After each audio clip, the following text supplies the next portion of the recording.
It is an absolutely huge moment for Mr. Cameron and for this campaign. And one of the striking things about this moment is that the arguments we expect from Mr. Cameron are the mirror image of the same arguments being made by Alex Salmond and the Nationalists tonight. They too are saying, yes, indeed, this is a once-in-a-lifetime moment that is not going to come around again. This is indeed forever. And they are saying to Scottish voters, seize this moment, grasp the moment, because you will not get it again in your lifetime. So both sides are in effect saying, yes, this is historic, this is monumental, this will never happen again. And they are both trying to use that argument to galvanise their own supporters. One other element which I think has crept into this campaign is, as it has got tighter, as the polls have got closer, it has frankly become increasingly fractious on both sides. We've seen Alex Salmond regularly accuse the unionists of frightening people. But let me stop there, because I think if we cross into the hall now, David Cameron will just be preparing to make this speech to an audience of Conservative supporters here in Aberdeen. I want to thank you for that speech. I want to thank you for the passion that you have shown in this whole campaign. I want to thank you for the leadership you give to the Conservatives in Scotland. But above all, I want to thank you for the such clear message you've given about how we are better together. You have been an absolute model in this campaign, and thank you.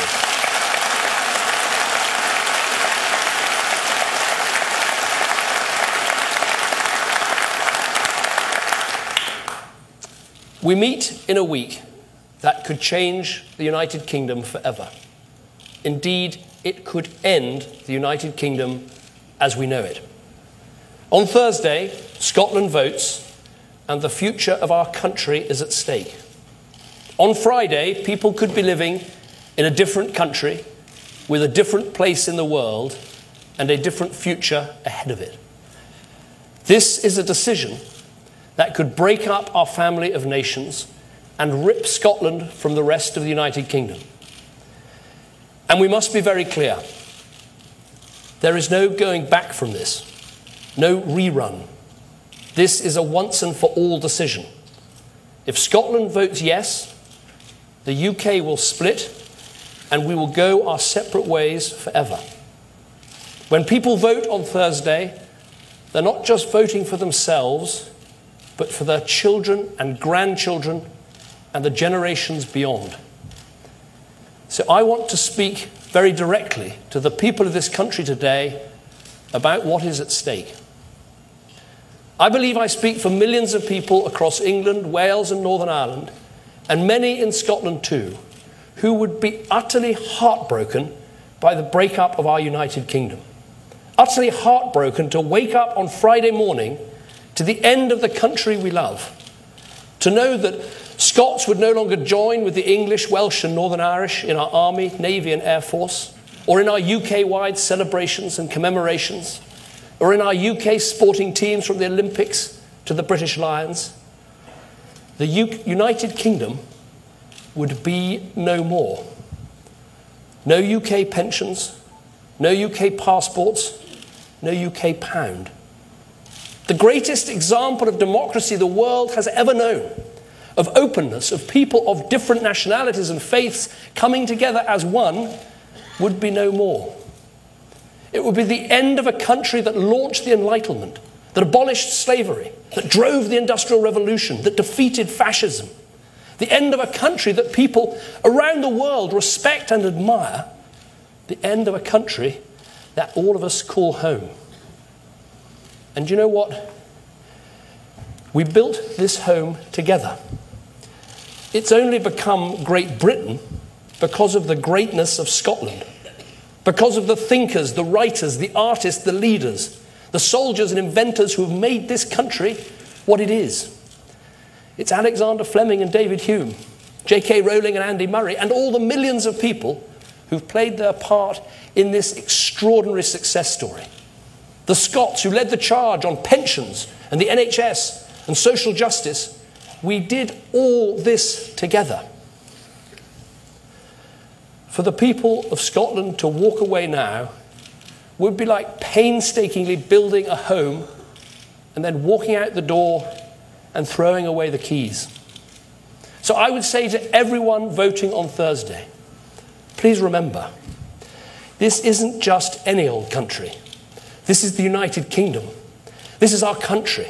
And you know what makes us truly great? It is not our economic might or our military prowess. It's our values. British values. Fairness, freedom, justice.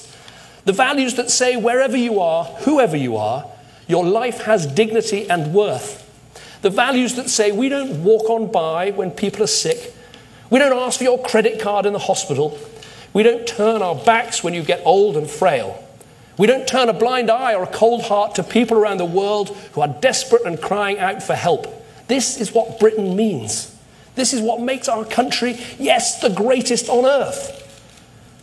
And it's why millions of us could not bear to see that country ending for good, forever, on Friday.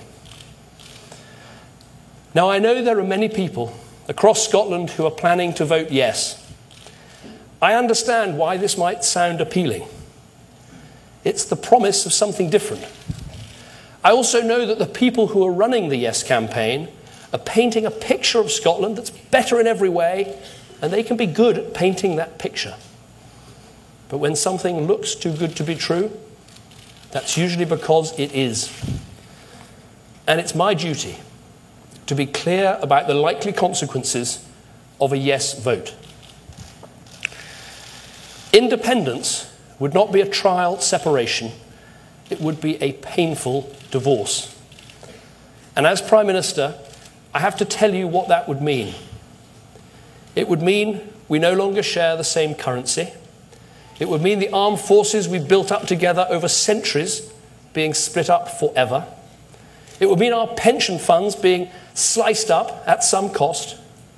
It would mean the borders we have would become international and may no longer be so easily crossed.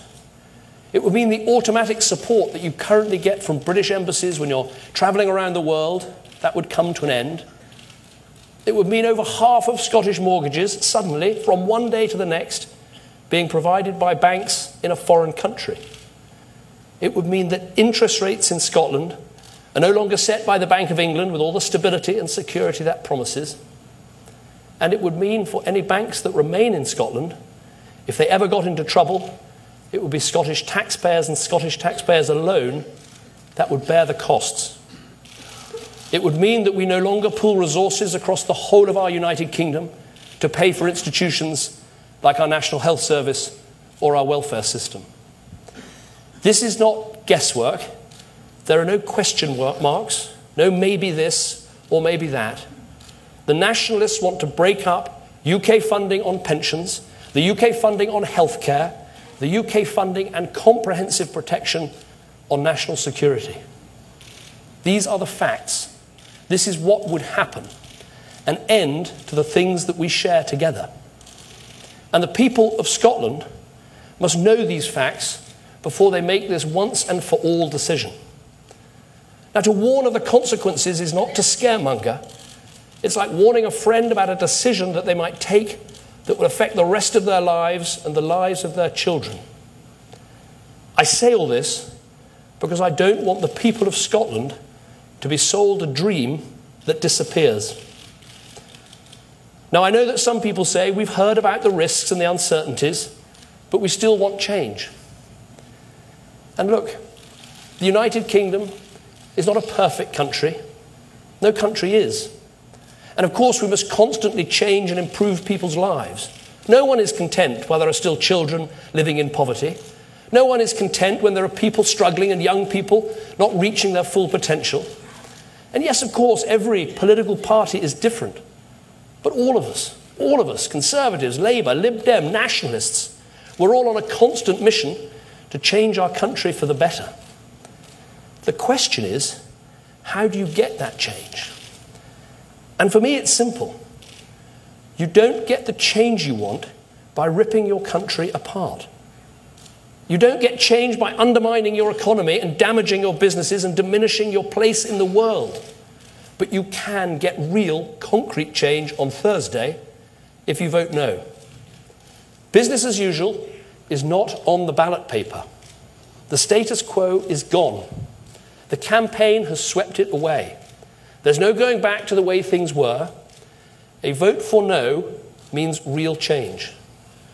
And we've spelt out that change in practical terms with a plan and a process. If we get a no vote on Thursday, that will trigger a major, unprecedented programme of devolution with additional powers for the Scottish Parliament. Major new powers over tax, spending, some welfare services. We've agreed a timetable for that stronger Scottish Parliament, a timetable to bring in the new powers that will go ahead if there is a no vote. A white paper by November, put into draft legislation by January. This is a timetable that's now agreed by all the main political parties and set in stone. And I'm prepared to work with all the main parties to deliver this during 2015. So a no vote actually means faster, fairer, safer and better change. And this is a vital point. Scotland is not an observer in the affairs of this country. Scotland is shaping and changing the United Kingdom for the better, more so today perhaps than at any point in the last 300 years. And Scotland will continue to help shape the constitution of our country. And Scottish people can enjoy the additional powers its Parliament gives without losing the UK pension, the UK pound, or the UK passport. Real change is Scotland's for the taking. The power to set your own course and make your own decisions, but with the security of being in the United Kingdom and without the risks of going it alone. It is the best of both worlds. Now, Scotland's identity, it is already strong. Strong Scottish culture, strong Scottish arts, a strong Church of Scotland. And in the last 15 years, you've built a strong Scottish Parliament. Not a fleeting institution, but a permanent one. So the vote on Thursday, it is not about whether Scotland is a nation. Scotland is a proud, strong, successful nation. The vote on Thursday is about two competing visions for Scotland's future. There is the nationalist vision, narrowing down, going it alone, breaking all ties with the United Kingdom. Or there is the patriotic vision of a strong Scottish nation allied to the rest of the United Kingdom with its own stronger Scottish Parliament at its heart, and with the benefits of working together in the UK on jobs, on pensions, on healthcare funding, the currency and interest rates. It really is the best of both worlds, and it's the best way to get real change and secure a better future for your children and your grandchildren, which is what this vital debate is all about.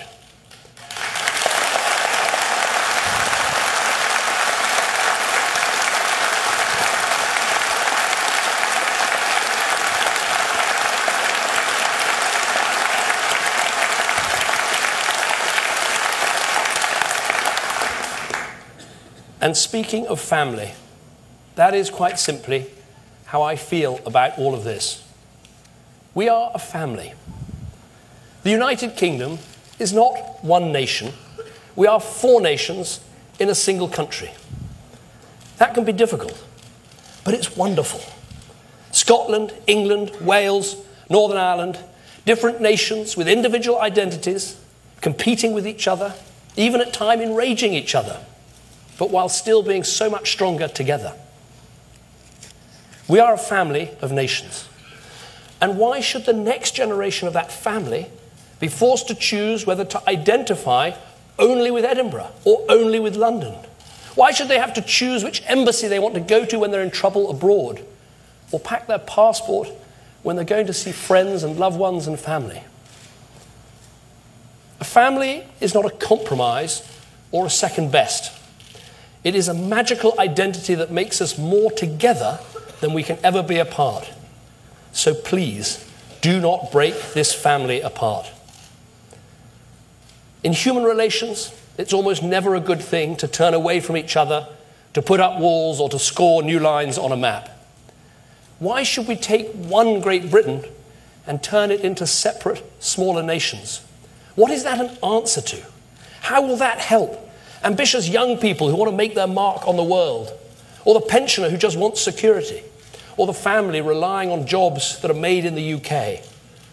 Let no one fool you that yes is a positive vision. It is about dividing people. It's about closing doors. It's about making foreigners of our friends and family. That is not an optimistic vision.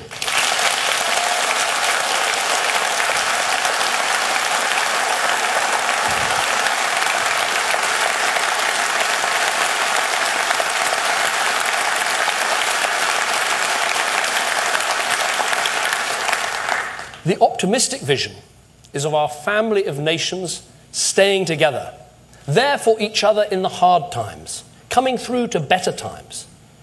We have just pulled through a great recession together. We're now moving forward together. The road has been long, but it is finally leading upwards. And that's why I ask you to vote no to walking away. Vote no, and you are voting for a bigger and broader and better future for Scotland, and you're investing in the future for your children and grandchildren. So this is our message to the people of Scotland. We want you to stay. Head, heart and soul, we want you to stay. Please don't mix up the temporary and the permanent. Please don't think, I'm frustrated with politics right now, so I'll walk out the door and never come back. If you don't like me, I won't be here forever. If you don't like this government, it won't last forever. But if you leave the United Kingdom, that will be forever. Yes, the different parts of the UK don't always see eye to eye. Yes, we need change and we will deliver it. But to get that change, to get a brighter future, we don't need to tear our country apart.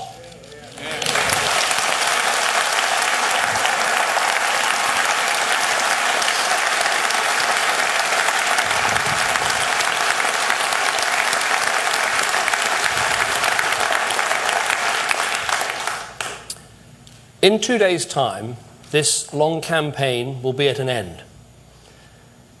And as you stand in the stillness of the polling booth, I hope you'll ask yourself this: will my family and I truly be better off by going it alone? Will we really be more safe and secure? Do I really want to turn my back on the rest of Britain? And why is it that so many people across the world are asking, why would Scotland want to do that? Why? And if you don't know the answer to these questions, then please vote no. At the end of the day, all the arguments of this campaign can be reduced to a single fact: we are better together. So as you reach your final decision, please, please, don't let anyone tell you you can't be a proud Scot and a proud Brit.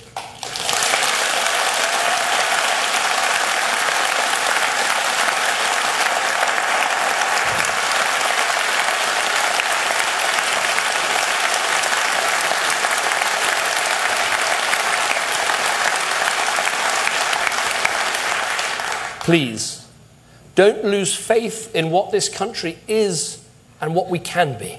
Don't forget what a great United Kingdom you are a part of. Don't turn your backs on what is the best family in the nations in the world and the best hope for your family in this world. So please, from all of us, vote to stick together, vote to stay, vote to save our United Kingdom. Thank you.